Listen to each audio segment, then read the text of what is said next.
Bilangan pasal 27 ayat 1-11.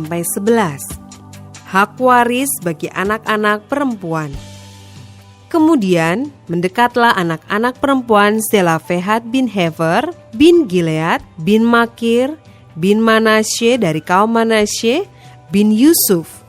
Nama anak-anaknya itu adalah Mahla, Noah, Hogla, Milka, dan Tirsa. Dan berdiri di depan Musa dan Imam Eleazar, dan di depan para pemimpin dan segenap umat itu, dekat pintu kemah pertemuan, serta berkata, "Ayah kami telah mati di padang gurun, walaupun ia tidak termasuk ke dalam kumpulan yang bersepakat melawan Tuhan, ke dalam kumpulan Korah.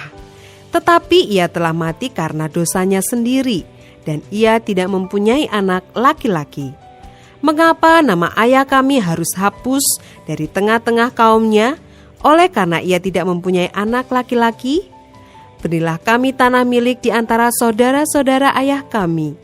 Lalu Musa menyampaikan perkara mereka itu ke hadapan Tuhan.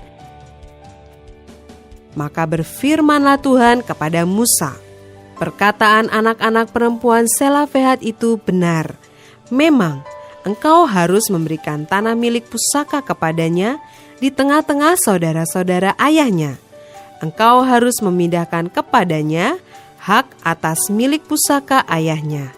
Dan kepada orang Israel engkau harus berkata, apabila seseorang mati dengan tidak mempunyai anak laki-laki, maka haruslah kamu memindahkan hak atas milik pusakanya kepada anaknya perempuan.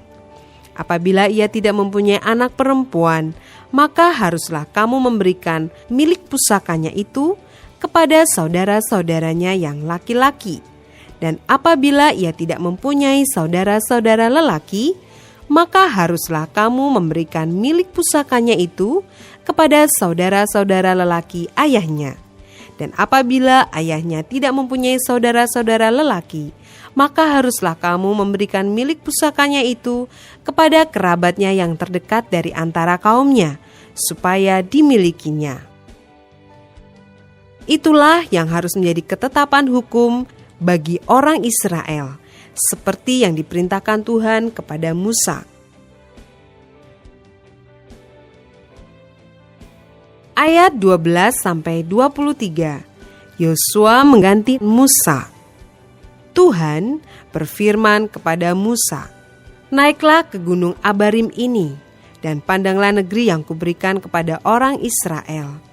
Sesudah engkau memandangnya, maka engkau pun juga akan dikumpulkan kepada kaum leluhurmu, sama seperti Harun, abangmu dahulu.